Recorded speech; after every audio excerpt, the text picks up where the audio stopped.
আজকে 1919 এই 2919 এবং এর আগেও প্রায় 70-80 জনের একটি তালিকা, সব মিলিয়ে প্রায় 3000 এমন বিএলওর বুথ ভিত্তিক তালিকা দিলাম, যেখানে আমরা ওই বুথের কে সরকারি পাকা চাকরি করে বা স্থায়ী সরকারি কর্মী আছে এবং তার ফোন নাম্বার সহ আজকে আমরা নির্বাচন কমিশনকে তথ্য তুলে দিয়েছি। অর্থাৎ রাজনৈতিক কর্মী হিসেবে, রাজনৈতিক দল হিসেবে আমরা একটা বিধানসভার একটা নির্দিষ্ট বুথে গিয়ে আমরা জানি যে ওই বুথে একজন সরকারি কর্মী রয়েছে, তার ফোন নাম্বারে এসে ফালানা দপ্তরে কাজ করে, কিন্তু নির্বাচন কমিশন এখনো তাদের খুঁজে পাচ্ছে না, বা নির্বাচন কমিশনের স্থানীয় প্রতিনিধি যারা অর্থাৎ বিডিও অফিস তারা খুঁজে পাচ্ছে না। এখনো পর্যন্ত আমরা 3000 জন এমন যারা অস্থায়ী কর্মী দেওয়া হয়েছে, সেই বুথে স্থায়ী কর্মী আছে, নির্বাচন কমিশনের যে 5ই জুনের যে অর্ডার সেই মোতাবেক যাদেরকে বিএলও করা যায়, ওই বুথের বাসিন্দা, ওই বুথে কর্মরত রাজ্য সরকারি বা কেন্দ্র সরকারি কর্মী, এর তালিকা নির্দিষ্টভাবে তাদের নাম এবং ফোন নাম্বার সহ আমরা জমা দিই। আমরা মুখ্য নির্বাচনী আধিকারিককে জানিয়ে দিয়েছি যে আমরা আরো 2-3টি ফেজে অন্তত 10,000 এমন বিএলও মানে পাকা সরকারি চাকরি বা স্থায়ী চাকরিকে আপনার সামনে ফেলে দেবো, যেখানে যে বুথগুলিতে অস্থায়ী কর্মী নিয়োগ হয়েছে। তাই এসআইআর যখন আমরা মনে করছি যেখানে পুজো মানে কালী পুজো, লক্ষ্মী পুজোর মাঝখানে শুরু হয়ে যেতে পারে, ঘোষণা হয়ে যেতে পারে, এমন একটি পরিস্থিতিতে দাঁড়িয়ে কিভাবে এই যে লোকগুলিকে আপনাকে আমাকে যাচাই করবে, তো যদি লোকগুলি যদি ভেজাল থাকে তাহলে তো যাচাইও ভেজাল, তাই তাদেরকে সূত্রে দেওয়ার জন্য আমরা বলেছি, তাদের রিপ্লেস করার জন্য বলেছি, এবং 4 জন সরকারি অফিসারের বিরুদ্ধে নির্বাচন কমিশনের নির্দেশে ব্যবস্থা নিতে হয়েছে, তাদেরকে সাসপেন্ড করে বিভাগীয় তদন্ত শুরু করার পরেতেও এখনো যে সমস্ত অফিসাররা হিম্মত দেখাচ্ছে, হলফনামা দিয়ে বলছেন যে ওই বুথে কোনো অস্থায়ী সরকারি কর্মী নেই বলেই আমাকে অস্থায়ী কর্মী দিতে হলো, এবং সেই হলফনামা যে মিথ্যে আমরা তা প্রমাণ করে দিচ্ছি, আমরা নির্বাচন কমিশনের কাছে বলেছি যে আপনি সেই বিএলওদের তো রিপ্লেস করবেনই সরকারি চাকরিদের দিয়ে, একই সঙ্গে যে অফিসার এই হলফনামা দিয়ে ওই বুথে অঙ্গনওয়াড়ি কর্মী, প্যারা টিচার, সহায়ক এদেরকে নিয়োগ করেছিলেন, তাদের বিরুদ্ধে তাদেরকে তদন্তের আওতায় নিয়েছে, তাদের বিরুদ্ধে বিভাগীয় তদন্ত শুরু করে সাসপেন্ড, এফআইআর যা করা আপনারা করুন। এই দুটো মূলত বিষয় ছিল, আর এই নিয়েই আমরা এসেছিলাম। আমরা আরো পরবর্তীকালে আগামী সপ্তাহে পুজোর আগে আরো অন্তত 2টি লিস্ট এরকম স্থায়ী বিএলওদের, স্থায়ী চাকুরে যারা যারা বিএলও হওয়ার উপযুক্ত কিন্তু রাজ্য সরকার করছে না, তাদের তালিকা নির্বাচন কমিশনের কাছে তুলে। এই যে সোশ্যাল মিডিয়ায় এসআইআর নিয়ে বিভ্রান্ত ছড়া, বাংলার ক্ষেত্রে দেখছেন এরকম দেখুন, ভারতের নির্বাচন কমিশন সম্পর্কে রাহুল গান্ধী যে কথা বলেছেন সে নিয়ে ভারতের নির্বাচন কমিশনই এর জবাব দেবে, এবং আমি যতটুকু দেখলাম যে সোশ্যাল মিডিয়াতে ইতিমধ্যে ওই ঘটনা যে ইনকারেক্ট সে কথা ভারতের নির্বাচন কমিশন জানিয়ে দিয়েছে।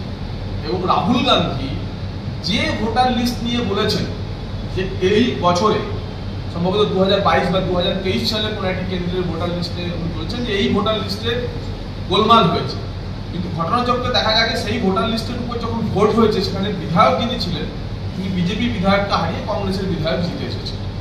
তাহলে তাকে বলতে হবে রাহুল গান্ধীকে যে কংগ্রেসের বিধায়ক তাহলে ওই ফেক ভোটার লিস্টেই কিন্তু জিতে এসেছে। রাহুল গান্ধীর কথা যদি সত্যি, কংগ্রেসের বিধায়ক যদি জিতে এসে তাহলে ওই এর বেনিফিট কে পেয়েছে? তাহলে ভোট চুরি তাহলে কে করেছে? উনি যদি জানতেন যে এই বিধানসভায় ভোট চুরি হয়েছে আর সেই চুরির ভোটার তালিকাতে যদি কংগ্রেসের বিধায়ক জিতে আসে, তাহলে ভোট চুরি আসলে কে করেছেন? আসলে ওনারা অন্তঃশ্বাস শূন্য হয়ে গেছে। ভারতবর্ষের প্রতিষ্ঠানগুলিকে আক্রমণ করে তাদের বিশ্বাসযোগ্যতা, যখন মানুষের কাছ থেকে তারা হেরে যাচ্ছে বারবার, তখন প্রতিষ্ঠানগুলিকে আক্রমণ করে তাদের বিশ্বাসযোগ্যতা খতম করতে চাইছে। এবং বালখিল্য কাজ ইলেকশন কমিশন যা জবাব দেওয়ার দিয়ে দিয়েছে, এবং আমার ধারণা ইলেকশন কমিশন বলবে যে ওথ নিয়ে কমিশনের যে আইন আছে সেই ওথ নিয়ে হলফনামা কমিশনে দিন, তারপর কমিশন তদন্ত হবে। আগের ঘটনা যিনি করেছেন তারপর তিনি কিন্তু অন ওথ উনি কিন্তু কিছু বলার হিম্মত বা সাহস দেখেন। এবং যে বিধায়ক কংগ্রেসে জিতে এসেছে বা বাকি কংগ্রেসের পক্ষ থেকে আদালতে কোনো ইলেকশন পিটিশনও কিছু হয়নি, যে দুটি রাস্তা হয় ইলেকশন পিটিশন অথবা নির্দিষ্ট তথ্য থাকলে কমিশনের আরপি অ্যাক্টে গিয়ে জনপ্রতিনিধিত্ব আইনে গিয়ে ওথ নিয়ে তার বিরুদ্ধে অভিযোগ করা, দুটি যে কোনো একটা রাস্তা নিতে হবে। শুধু প্রেস কনফারেন্স করে সমস্যার সমাধান হবে না। প্রহরী এবং আশাকর্মী তাদেরকে বিএলও হিসাবে ব্যবহার করতে পারে মুখ্য নির্বাচনী আধিকারিক। আপনি 5ই জুনের যদি অর্ডারটি করেন, নির্বাচন কমিশন সেখানে নির্দিষ্টভাবে বলে দিয়েছে যে বিএলও হিসাবে প্রাথমিকভাবে অগ্রাধিকারের ভিত্তিতে শুধুমাত্র সরকারি কর্মীদেরই নিতে হবে। এবার কোনো একটি বুথে নির্দিষ্ট বাসিন্দা যদি সরকারি কর্মচারী না থাকে, তখন তারা অঙ্গনারী কর্মী বা প্যারা টিচারকে নিতে পারে। আর 1.3 যে লাস্ট ধারা বলা হয়েছে যে কমিশন চাইলে সেখান থেকে সেন্ট্রাল গভর্নমেন্ট এমপ্লয়িদেরও নিতে পারে।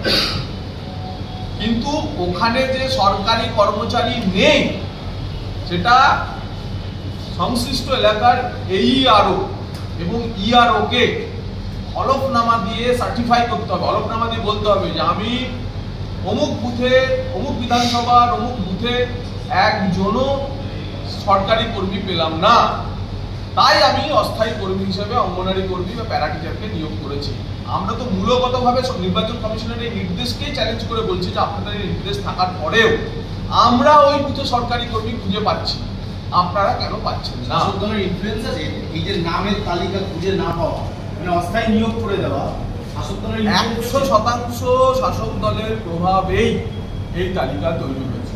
আমাদের ধারণা এইআরও এবং ইআরওদের যে ইলেকশন সেল, সেই ইলেকশন সেলগুলিতে শাসক দল জোর করে ভুল তথ্য, অধিকাংশ আমাদের অফিসারদের নিয়ে খুব বেশি অভিযোগ নেই। বহু ক্ষেত্রে একজন ইআরও, একজন সাব ডিভিশনাল অফিসার হন বা ওই পর্যায়ের অফিসার হন, তার পক্ষে তো আর 300 বুথে খুঁজে দেওয়া সম্ভব নয়। 300 বুথে কিছু সরকারি তথ্য, কিছু সরকারি ডেটাবেস এবং তার অধস্তন কর্মীদের উপরেই ভরসা করতে হবে। সেই বিশ্বাসের উপরে তারা সার্টিফাই করছে, কিন্তু এই বিশ্বাসের উপর সার্টিফাই করে কিন্তু ডব্লিউবিসিএস অফিসাররা 4 জন সাসপেন্ড হয়ে গেছে। আমরা তাদের কাছে অনুরোধ করতে চাই যে কিভাবে আপনাদের এই তৃণমূলী কর্মীরা বা তৃণমূলী প্রভাবিত একটা অংশ অফিসারদের, মানে সরকারি কর্মীদের একাংশ আপনাদের ডুবিয়ে দিচ্ছে। আপনারা তাদের ভরসায় যখন হলফনামায় সই করছেন, শাস্তি তো তাদের হবে না, শাস্তি যিনি সই করেছেন, যিনি হলফনামা দিয়েছেন, তাদেরই হবে।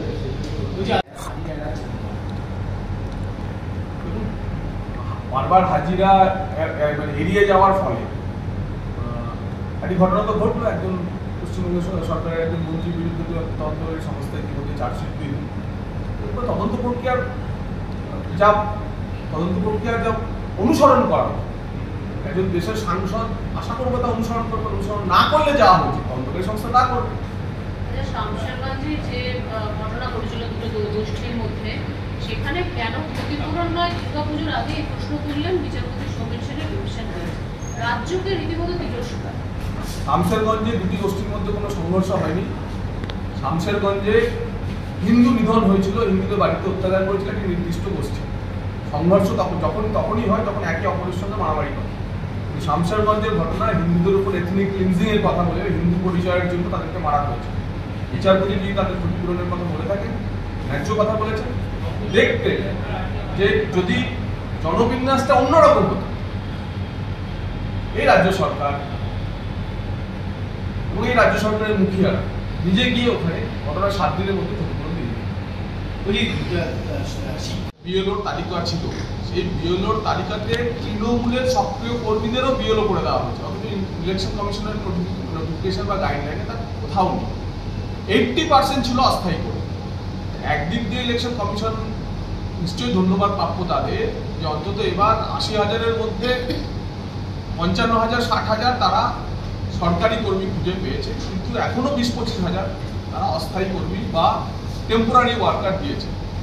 এবং যেহেতু এবার নিবিড় ভোটার তালিকা সংশোধনের কাজ হবে, ফলে এবারে কিন্তু এই বিএলওরই রোলটা হচ্ছে সবচেয়ে বেশি। সেই হচ্ছে কিন্তু আগে থেকে পূরণ করা ফর্ম বাড়ি বাড়ি নিয়ে গিয়ে পূরণ করবেন। তিনিই হচ্ছেন প্রত্যেকটি ভোটারকে যাচাই করবেন। তিনি সার্টিফাই করবেন যে একজন ভোটার বেঁচে আছেন, না মৃত, না স্থায়ীভাবে অন্যত্র চলে গিয়েছেন, না বাংলাদেশি, না রোহিঙ্গা।